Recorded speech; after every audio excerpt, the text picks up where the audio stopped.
வேண்டாம் நல்ல மனம் உண்டாம் மாமலர நோக்குண்டாம் துப்பார் திருமேனி தும்பிக்கையான் பாதம் தப்பாமல் சார்வார் தமக்கு. இப்போ நம்ம இந்த வீடியோவில் பார்க்கக்கூடிய தலைப்பு குரு பெயர்ச்சி 2026. 2ஆம் தேதி ஜூன் மாதம் 2026 அன்று நிகழக்கூடிய குரு பெயர்ச்சியானது மிதுன ராசியிலேருந்து கடகராசிக்கு குருபவன் பெயர்ச்சியாகி போகிறாங்க. அந்த கடகராசி அப்படிங்கிறது குருபவனுக்கு உச்ச வீடு. ஸோ அந்த உச்ச வீட்டுக்கு குருபவன் போகும்போது தன்னுடைய முழு வீச்சில் நன்மைகளை அனைத்து ராசிகளுக்குமே கொடுப்பார். அதில் குறிப்பிட்டு சொல்லணும் அப்படின்னா ரிஷபம், மிதுனம், கடகம், சிம்மம், துலாம், தனுசு, கும்பம், மீனம் இந்த 8 ராசிகளுக்கும் முழுமையான நற்பலன்களை அதிகப்படியாக கொடுத்துட்டு மற்ற ராசிகளை 4 ராசிகளை தீமைகளை கொடுக்க போகிறது இல்லை. ஆனால் இந்த ராசிகளுக்கு கொடுக்கக்கூடிய முழு சுப பலன்களை அவங்களுக்கு கொடுக்கறதுல கொஞ்சம் தாமதப்படும், அவ்வளோதான். குரு பகவான் இயற்கை முழு சுப கிரகம் அப்படின்னு பேர். குரு பகவானுடைய காரகத்துவம் அப்படின்னு பார்க்கும்போது ஒழுக்கம், நேர்மை, மெரிட்டாக நடந்துக்கிறது, இந்த மாதிரியான விஷயங்களுக்கெல்லாம் காரகத்துவம் வைக்கிறாங்க. அதனால் இவருக்கு பேர் தன புத்திரக்காரகன்னு பேர்.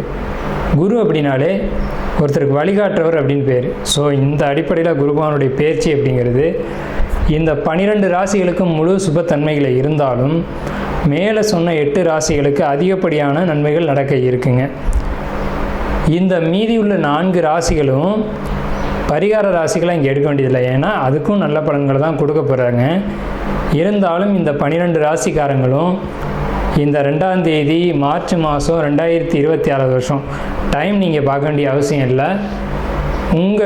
நீங்கள் வசிக்கக்கூடிய இடத்துக்கு பக்கத்தில் இருக்கக்கூடிய சிவாலயத்துக்கு போயிட்டு சிவனுக்கு ஒரு அர்ச்சனை செய்துட்டு வந்தீங்க அப்படின்னா மிகவும் ஒரு சிறப்பான ஒரு விஷயமா இருக்கும். குரு பகவானை வழிபடுறது மூலமாக ஒருத்தருக்கு தனம் கிடைக்கும், கல்வி கிடைக்கும், பொருளாதாரம் கிடைக்கும், சமுதாயம் அந்தஸ்து கிடைக்கும், கௌரவம் கிடைக்கும். நம்ம சொல்கிறோம் இல்லைங்களா, ஒயிட் காலர் ஜாப்னு சொல்கிறோம் இல்லைங்களா, பேங்க்கில் வேலை பார்க்கக்கூடியவங்க, பணத்தை எண்ணக்கூடியவங்க, அழுக்குப்படாமல் வேலை செய்யக்கூடியவங்க, இந்த மாதிரியான விஷயங்களுக்கு காரத்துவம் வைக்கக்கூடியவர் யாருன்னு கேட்டிங்கன்னா குரு பகவான் தான். அதுலேயும் கடகராசியில் குரு வர்றது அப்படிங்கிறது கஜகேசரி யோகம்னு பேர்.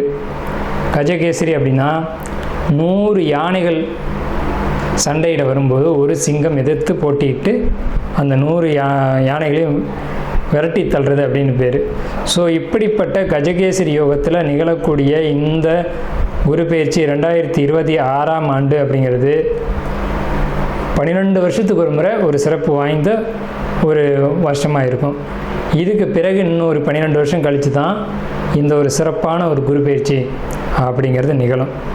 ஸோ உங்களுக்கு இந்த குரு பெயர்ச்சி கடகராசிக்கு பயிற்சி ஆகுது. குரு பலன் அப்படின்னு பார்க்கும்போது சந்திரன் என்ற வீட்டுக்கு, அதாவது கடகராசிக்காரங்களுக்கு அல்லது ரிஷபராசிக்காரங்களுக்கு, மேலே சொன்ன இந்த 8 ராசிக்காரங்களுக்கும் குரு பலன் அப்படிங்கிறது வந்துடும். ஸோ குரு பலன் வந்துருச்சு அப்படின்னாலுமே திருமணம், குழந்தை பாக்கியம், பொருளாதாரம், வேலைவாய்ப்புகள் போன்ற அனைத்து விதமான சுபகாரியங்களும் நடக்கும். சுபகாரியம் நடக்கணும் அப்படின்னா குரு பலன் வேணும். சந்திரன் என்ற வீட்டுக்கு குரு வர்றது, அவர் வீட்டுக்கு சந்திரன் என்ற வீட்டுக்கு 2ஆம் வீட்டில் குரு வர்றது, சந்திரன் என்ற வீட்டுக்கு 5ஆம் வீட்டில் குரு வர்றது, சந்திரன் என்ற வீட்டுக்கு 7ஆம் வீட்டில் குரு வர்றது. இப்போது மகர ராசிக்காரங்களுக்கு 7ல் குரு, இதுவே மீன ராசிக்காரங்களுக்கு 5ல் குரு, இப்படி 5, 7, 9, 11. இப்போ அந்த அடிப்படையில் பார்க்கும்போது மீன ராசிக்காரங்களுக்கு 5ல் குரு, தனுசு ராசிக்காரங்களுக்கு அது விழுகாது. இதுவே விருச்சிக ராசிக்காரங்களுக்கு 9ல் குரு. அப்போ விருச்சிக ராசிக்காரங்களுக்கு குரு பலன் இருக்குது 11. கன்னி ராசிக்காரங்களுக்கு 11ல் குரு.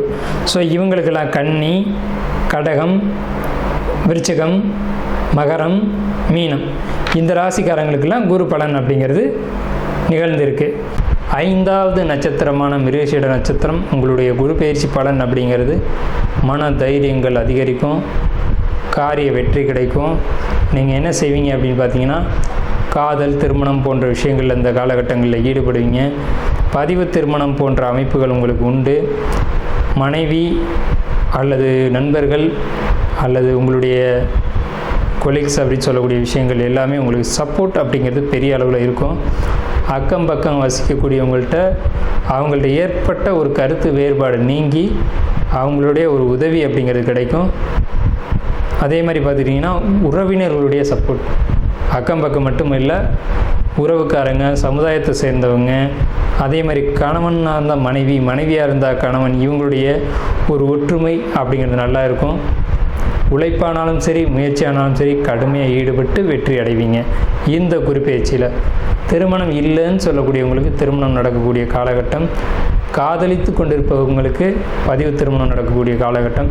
பதிவு திருமணம் பெற்றோராலையும் சரி, சமுதாயத்தாலையும் சரி, உறவினர்களாலையும் சரி அங்கீகரிக்கப்படும்.